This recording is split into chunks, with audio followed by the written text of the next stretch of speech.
ಶಾರದಾ ಶಾರದಾಂಭೋಜವದನಾ ವದನಾಂಬುಜೆ ಸರ್ವದಾ ಸರ್ವದಾಸ್ಮಾಕಂ ಸನ್ನಿಧಿಂ ಕ್ರಿಯಾತ್. ಸಮಸ್ತ ವೀಕ್ಷಕರಿಗೂ ಆಗಸ್ಟ್ ತಿಂಗಳ ತುಲಾರಾಶಿಯ ಮಾಸ ಭವಿಷ್ಯದ ಕಾರ್ಯಕ್ರಮಕ್ಕೆ ಸುಸ್ವಾಗತ. ನಾವು ಮೊದಲಿಗೆ ಈ ಮಾಸದಲ್ಲಿ ನಡೆಯುವಂತಹ ಗ್ರಹಗಳ ಬದಲಾವಣೆಗಳ ಬಗ್ಗೆ ತಿಳಿದುಕೊಳ್ಳೋಣ.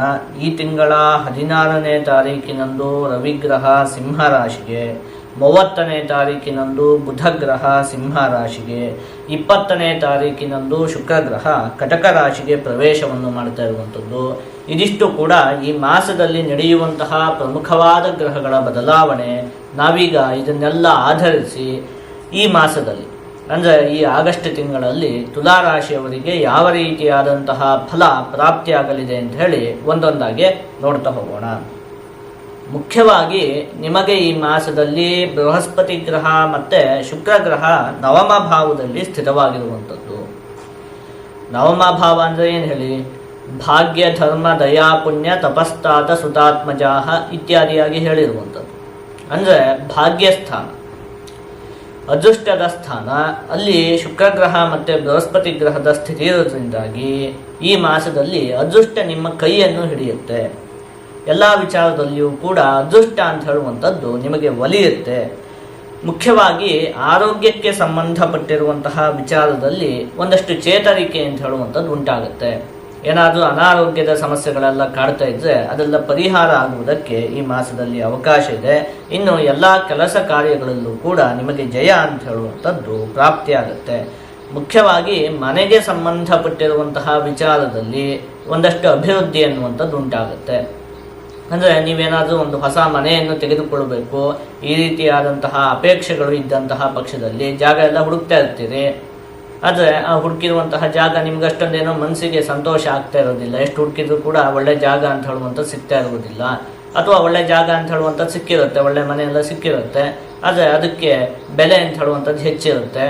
ಈ ರೀತಿಯಾಗಿ ಏನೇನೋ ಒಂದಷ್ಟು ಸಮಸ್ಯೆಗಳೆಲ್ಲ ಉಂಟಾಗ್ತಿರುತ್ತಲ್ಲ, ಅದೆಲ್ಲ ಈ ಮಾಸದಲ್ಲಿ ಮುಗಿಯುತ್ತೆ ಅಂತ. ಅಂದರೆ ಮನೆಗೆ ಸಂಬಂಧಪಟ್ಟಿರುವಂತಹ ವಿಚಾರ ಚೆನ್ನಾಗಿದೆ. ಅಥವಾ ನೀವೇನೋ ಒಂದು ಮನೆಯನ್ನು ಕಟ್ತಾ ಇರ್ತೀರಿ, ಅದು ಅರ್ಧಕ್ಕೆ ನಿಂತು ಹೋಗಿರುವಂಥದ್ದು, ಈ ರೀತಿಯಾದಂತಹ ಸಮಸ್ಯೆಗಳು ಇದ್ದಂತಹ ಪಕ್ಷದಲ್ಲಿಯೂ ಕೂಡ ಅದೆಲ್ಲ ಈಗ ಮುಂದುವರಿಯುತ್ತೆ.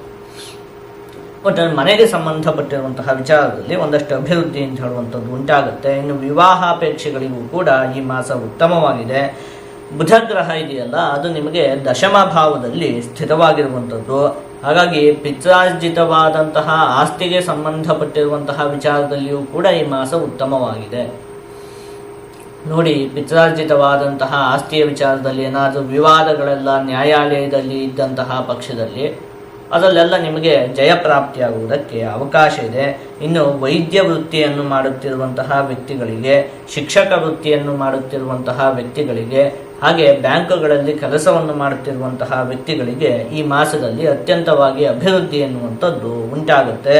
ರವಿಗ್ರಹ ಮತ್ತು ಕೇತುಗ್ರಹ ನಿಮಗೆ ಏಕಾದಶ ಭಾವದಲ್ಲಿ ಸ್ಥಿತವಾಗಿರುವಂಥದ್ದು. ಹಾಗಾಗಿ ಬರಬೇಕಾಗಿರುವಂತಹ ಹಣ ಕೈ ಸೇರುತ್ತೆ. ಏನೋ ಬರಬೇಕಾಗಿರುವಂತಹ ದುಡ್ಡು ಇರುತ್ತೆ, ಅದಕ್ಕೆ ಎಷ್ಟೇ ಪ್ರಯತ್ನ ಪಟ್ಟರೂ ಕೂಡ ಅದು ನಿಮಗೆ ಸಿಗ್ತಾ ಇರುವುದಿಲ್ಲ. ಆ ರೀತಿಯಾದಂತಹ ಸಮಸ್ಯೆಗಳೆಲ್ಲ ಇದ್ದರೆ ಅದು ಕೂಡ ಬಗೆಹರಿಯುತ್ತೆ. ನಿಮಗೆ ಬರಬೇಕಾಗಿರುವಂತಹ ಹಣ ಎಲ್ಲ ಈ ಮಾಸದಲ್ಲಿ ನಿಮ್ಮ ಕೈ ಸೇರುತ್ತೆ. ಇನ್ನೇನಾದರೂ ನೀವು ಸರ್ಕಾರಿ ಉದ್ಯೋಗಕ್ಕೆ ಪ್ರಯತ್ನ ಪಡ್ತಾ ಇದ್ದರೆ ಅದಕ್ಕೂ ಕೂಡ ಈ ಮಾಸ ಅತ್ಯಂತ ಉತ್ತಮವಾಗಿದೆ. ಇನ್ನು ಚಿನ್ನಾಭರಣವನ್ನು ಖರೀದಿ ಮಾಡುವುದಕ್ಕೂ ಕೂಡ ಈ ಮಾಸ ಉತ್ತಮವಾಗಿದೆ. ಅಂದರೆ ಯಾವುದೋ ಒಂದು ಆಭರಣ, ಚಿನ್ನಕ್ಕೆ ಸಂಬಂಧಪಟ್ಟಿರುವಂತಹ ವಸ್ತುಗಳು, ಅದನ್ನು ತೆಗೆದುಕೊಳ್ಬೇಕು ಅಂತ ಹೇಳಿ ಆಸೆ ಎಲ್ಲ ಇದ್ದರೆ ಅದೆಲ್ಲ ಈ ಮಾಸದಲ್ಲಿ ಈಡೇರುತ್ತೆ. ಇನ್ನು ಶನಿಗ್ರಹ ನಿಮಗೆ ಷಷ್ಠಭಾವದಲ್ಲಿ ಸ್ಥಿತವಾಗಿರುವಂಥದ್ದು. ಹಾಗಾಗಿ ಮುಖ್ಯವಾಗಿ ಸಾಲಗಳನ್ನು ತೀರಿಸುವಂತಹ ಒಂದು ಯೋಗ ನಿಮಗೆ ಈ ಮಾಸದಲ್ಲಿ ಇದೆ. ಯಾವುದೋ ಕಾರಣಕ್ಕೆ ಏನೋ ಒಂದಷ್ಟು ಸಾಲಗಳನ್ನು ಮಾಡ್ಕೊಂಡಿರ್ತೀರಿ, ಅದನ್ನೆಲ್ಲ ತೀರಿಸುವಂತಹ ಅವಕಾಶ ಅಂತ ಹೇಳುವಂಥದ್ದು ಈ ಮಾಸದಲ್ಲಿದೆ. ಇನ್ನು ಕುಜಗ್ರಹ ನಿಮಗೆ ದ್ವಾದಶ ಭಾವದಲ್ಲಿ ಸ್ಥಿತವಾಗಿರೋದ್ರಿಂದಾಗಿ ಮುಖ್ಯವಾಗಿ ಹಣಕಾಸಿನ ವಿಚಾರದಲ್ಲಿ ಒಂದು ಸ್ವಲ್ಪ ಜೋಪಾನವಾಗಿರ್ಬೇಕು.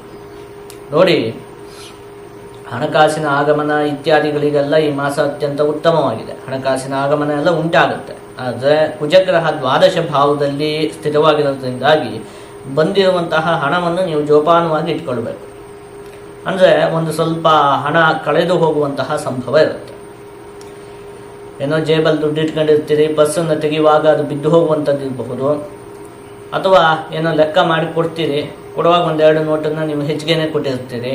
ಈ ರೀತಿಯಾದಂತಹ ಸಮಸ್ಯೆ ಉಂಟಾಗುವಂಥದ್ದು ಇರಬಹುದು. ಒಟ್ಟಲ್ಲಿ ಬಂದಿರುವಂತಹ ಹಣಕಾಸನ್ನು ಆದಷ್ಟು ನೀವು ಜೋಪಾನವಾಗಿ ಇಟ್ಕೊಬೇಕು. ಹಣಕಾಸಿನ ವ್ಯವಹಾರ ಮಾಡುವಂತಹ ಸಂದರ್ಭದಲ್ಲಿ ನೀವು ಆದಷ್ಟು ಗಮನವನ್ನು ಕೊಟ್ಟು ವ್ಯವಹಾರವನ್ನು ಮಾಡಬೇಕಾಗುತ್ತೆ. ಇನ್ನು ಈ ಮಾಸದಲ್ಲಿ ಆದಷ್ಟು ದೂರ ಪ್ರಯಾಣವನ್ನು ಮಾಡದೇ ಇರುವಂಥದ್ದೇ ಉತ್ತಮ. ನೋಡಿದ್ವಲ್ಲ, ರವಿಗ್ರಹ ನಿಮಗೆ ಏಕಾದಶ ಭಾವದಲ್ಲಿ ಸ್ಥಿತವಾಗಿದೆಯಲ್ಲ, ಆ ಸಂದರ್ಭದಲ್ಲಿ ರವೋ ಸಂಲಭೇತ್ ಸ್ವಂಚ ಲಾಭೋಪಯಾತೆ ನೃಪದ್ವಾರತೋ ರಾಜ ಮುದ್ರಾಧಿಕಾರಾತ್ ಪ್ರತಾಪಾನಲೆ ಶತ್ರವ ಸಂಪತಂತಿ ಶ್ರೇಯೋನೇಕಥ ದುಃಖ ಮಂಗೋದ್ಭವಾನಾಂ ಅಂತ ಹೇಳಿರುವಂಥದ್ದು. ಅಂದರೆ ಮುಖ್ಯವಾಗಿ ರವೋ ಸಂಲಭೇತ್ ಅಂದರೆ ಹಣಕಾಸಿನ ಆಗಮನ ಅಂತ ಹೇಳುವಂಥದ್ದು ಈ ಮಾಸದಲ್ಲಿ ಅತ್ಯಂತ ಉತ್ತಮವಾಗಿಯೇ ಆಗುತ್ತೆ. ಇನ್ನು ಶತ್ರುಗಳಿಂದ ಉಂಟಾಗುತ್ತಿದ್ದಂತಹ ಸಮಸ್ಯೆಗಳು ಕೂಡ ಈ ಮಾಸದಲ್ಲಿ ಬಗೆಹರಿಯುತ್ತೆ ಅಂತ ಹೇಳಿರುವಂಥದ್ದು. ಇದಿಷ್ಟು ಕೂಡ ನಿಮಗೆ ಈ ಮಾಸದಲ್ಲಿ ಪ್ರಾಪ್ತಿಯಾಗುವಂತಹ ಫಲಗಳು. ಮುಖ್ಯವಾಗಿ ನೀವು ಈ ಮಾಸದಲ್ಲಿ ದುರ್ಗಾದೇವಿಯ ಆರಾಧನೆಯನ್ನು ಮಾಡಬೇಕು. ಈ ರೀತಿಯಾಗಿ ನೀವು ದುರ್ಗಾದೇವಿಯ ಆರಾಧನೆಯನ್ನು ಮಾಡುವುದರಿಂದಾಗಿ ನಿಮಗೆ ಎಲ್ಲ ವಿಚಾರದಲ್ಲಿಯೂ ಕೂಡ ಶುಭ ಫಲ ಅಂತ ಹೇಳುವಂಥದ್ದು ಪ್ರಾಪ್ತಿಯಾಗುತ್ತೆ.